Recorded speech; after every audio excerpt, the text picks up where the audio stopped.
मित्रांनो नमस्कार, राम राम आणि सगळ्यांना रामकृष्ण हरी. सर्वांना मित्रांनो मी स्वागत करतो आपल्या नवीन व्हिडिओमध्ये. आता तुम्हाला जेवढं ह्या गोष्टी सोप्या वाटतात तेवढ्या ह्या सोप्या नाहीत आणि राजकारण तर मुळात सोपं नाहीच.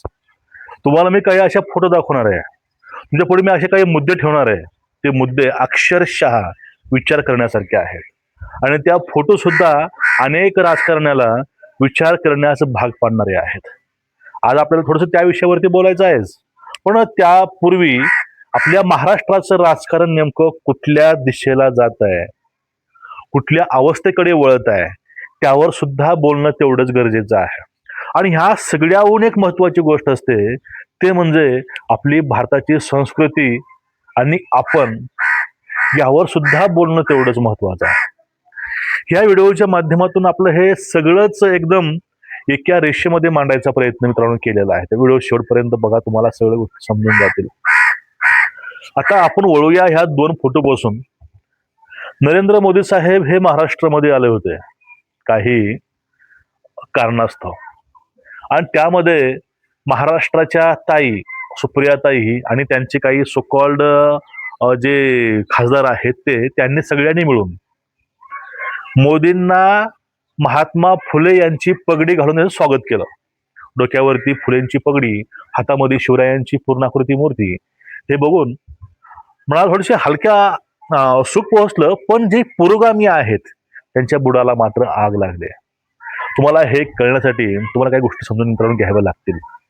आता बघा, महाराष्ट्रामध्ये आणि देशाच्या राजकारणामध्ये ज्यावेळेस शरद पवार आणि सुप्रिया सुळे ह्या दोघीही असतात, त्यावेळेस त्यांचं राजकारण हे हातचा ठेवून असतं.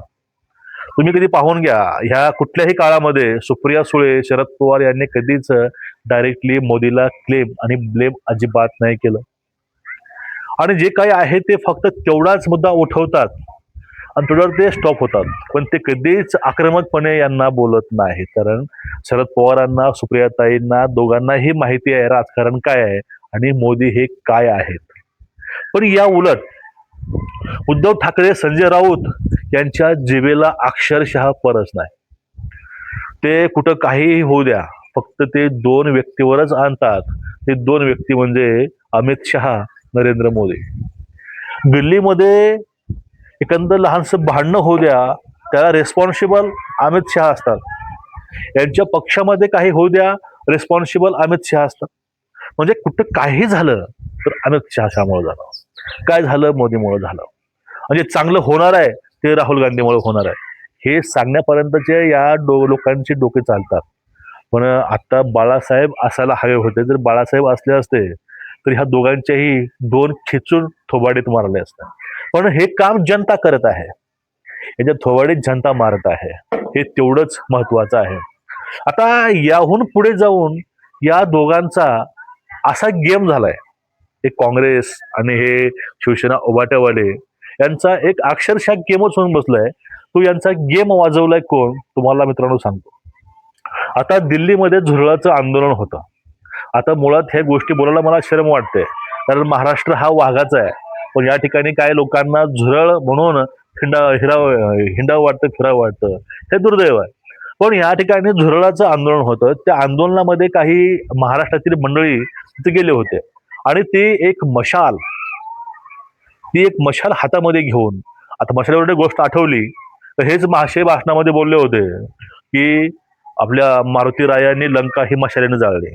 तर हे नवीनच माझ्या ज्ञानामध्ये भर पडली की मारुती रायानं लंका शेपटीनं जाळली हे मी ऐकलं होतं, पण मारुती रायानं लंका ही मशालीनं जाळली हे प्रथमच ऐकावं लागतंय. म्हणजे एकूणच बघा, आपल्या पक्षासाठी किंवा मतासाठी हे लोक अक्षरशः रामायण सुद्धा बदलत आहे आपल्या पद्धतीनं. मग हे लोक हातामध्ये धगधगती मशाल घेऊन दिल्लीला गेले. आता यांना वाटलं काय तर काही होईल, मोदी शहा यांचा राजीनामा होईल आणि आता आपले आका राहुल गांधी या ठिकाणी पंतप्रधान बनतील आणि सत्ता पलट महाराष्ट्रामध्ये होईल आणि मुख्यमंत्री हे आपले उद्धव ठाकरे बनतील. यांचा हा शुद्ध मूर्खपणा आपण म्हणू शकतो. अहो, ह्यांनी झुरळावर विश्वास ठेवला. लोक झुरळ आले की रेड हिट मारत किंवा चपलानं त्याचं तोंड फोडतात. घरामध्ये किचन मधल्या झुरळाचं बोलतोय, म्हणजे झुरळ कोणतीही असो त्यांची अवस्था हीच होणार आहे. मग या ठिकाणी सगळ्या ह्या गोष्टी असताना त्यांनी त्याच्यावर विश्वास ठेवून अक्षरशः पूर्ण हिंदुत्ववादी लोकांना डोक्यावरती घेतलं. नाही, सॉरी, अंगावरती घेतला. कसं काय? त्यांनी जाऊन तिकडे स्पष्ट पाठिंबा ह्या दीपकेला दिला आणि महाराष्ट्रामध्ये आले. तोपर्यंत हे आंदोलन संपलं होतं, कारण तो राजीनामा झाला, सगळ्या अटी मान्य झाल्या. मग तरीही महाराष्ट्रामध्ये येऊन यांनी दादरमध्ये एक आंदोलन भरवलं, स्टेजवरून ललकार दिली, तुमच्या पाठींशी आम्ही आहोत, तुम्ही पूर्ण महाराष्ट्र बंद पाडा. अक्षरशः महाराष्ट्र काही बंद पडला नाही. आणि त्याहून पुढे जाऊन झालं असं की त्यांनी ते अभिजित दीपकेला डायरेक्ट विष्णूचा अवतार त्याला बोललं. आणि आतापर्यंत हे लोक तर हिंदुत्वाचा आणि हिंदू देवतांचा अपमान करत आलेतच, पण त्याहूनही मोठी गोष्ट झाली ते म्हणजे काय, आता यांना वाटलं सगळंच बदलणार आहे. बदललं काहीच नाही. पण यांनी त्या आवेशामध्ये डायरेक्ट त्या अभिजित दीपकेंना, तो स्वतः मी झुरळाय बोलतो त्याला, यांनी डायरेक्ट विष्णूचा अवतार करून टाकला. ठीक आहे, आपण यावरती थोडं थांबू शकतो, विचार करू शकतो. पण यावरून पुढे जाऊन त्यांनी परत ह्या सगळ्या झुरळांना त्यांनी उपमा दिली शिवरायांची, शिवरायांच्या मावळ्याची. त्यावेळेसच्या देवातलं राज्य होतं शिवरायांचं त्याची. आणि त्याहून पुढे जाऊन त्यांनी उपमा दिली ज्ञानेश्वर माऊलींची. आता यांच्या बुद्धीची ही दिवाळखोरी म्हणायची का ह्यांचा भंपेकगिरी म्हणायची, तरी भंपकगिरी म्हणायची यांची. मला थोडा शब्द वेगळा बोलायचा होता, पण तो टाळला बोलायचा. मग यांना मला माहित नाही एवढा ओव्हर कॉन्फिडन्स, एवढा आत्मविश्वास येतो कुठून नेमका. आपला एक पाय हा विनाशाकडे आहे आणि एक पाय विनाशामध्येच आहे, तरी ही एवढा कॉन्फिडन्स येतो कुठून? म्हणजे हिंदूंना नेमकं मूर्खामध्ये काढून, हिंदूंचा वारंवार अपमान करून यांना आत्मविश्वास कुठून आलाय की सगळं काही चांगलं होईल? अरे देवाच्या घरामध्ये उशिरा आहे पण अंधार नाही. तसंच झालं अगदी. कारण हे आंदोलन हे केजरीवालांचं होतं, हे आंदोलन झुरळांचं नव्हतंच. जशा प्रकारे केजरीवालाला आपला उपयोग करून घेता येईल त्या प्रकारे या आंदोलनाचा केजरीवालाने उपयोग करून घेतला. हे आता समजतं बरं का. पहिले समजलं होतं, आता समजायचं कारण काय, ह्या CJPचं पूर्ण जे काही कार्यकारिणी जे काही पदं आहेत ते सगळेच आम आदमी पार्टीच्या कार्यकर्त्यांना आहेत. सर्वसामान्य झुरळाला काहीच नाही भेटलं. हे फक्त ब्रँड झुरळ फक्त त्या ठिकाणी पदं घेऊन बसलेले आहेत. यावरून संभाजीनगरला दोघांनी उपोषण सुद्धा चालू केलेलं आहे. आपल्याच मैत्रिणीला सगळं काही, आपल्या मित्राला सगळे काही आपचे. मग या ठिकाणी जसं हवंय त्या प्रकारचं वातावरण केजरीवालांना फिरवलं.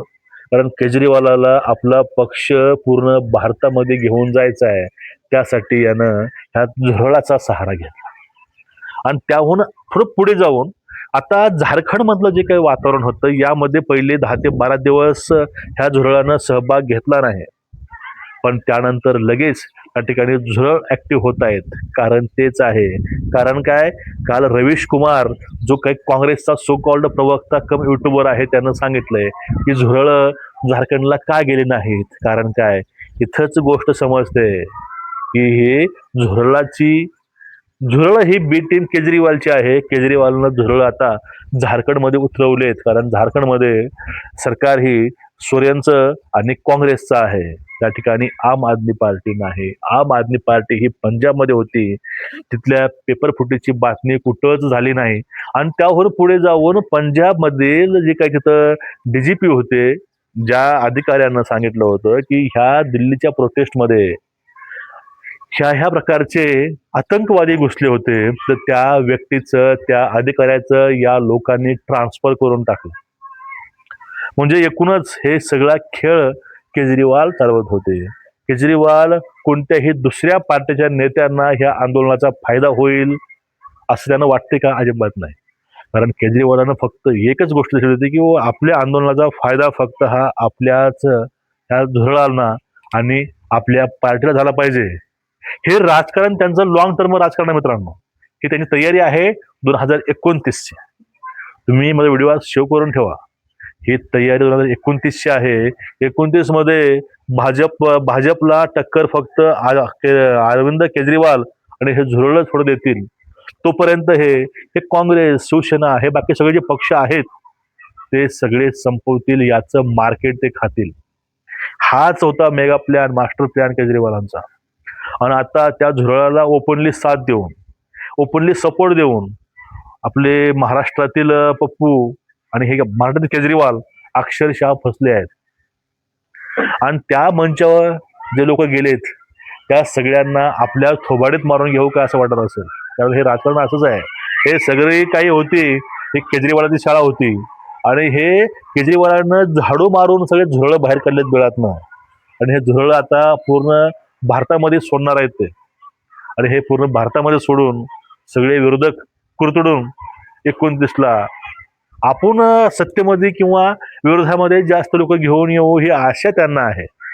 आणि या सगळ्या खेळामध्ये मरण झालं सर्वसामान्य विद्यार्थ्यांचं आणि हे सो कॉल्ड विरोधकांचं. एकूणच हे सिनेरिओ असा आहे. तुमचं मत काय नक्कीच व्यक्त व्हा. राम राम, नमस्कार, राम.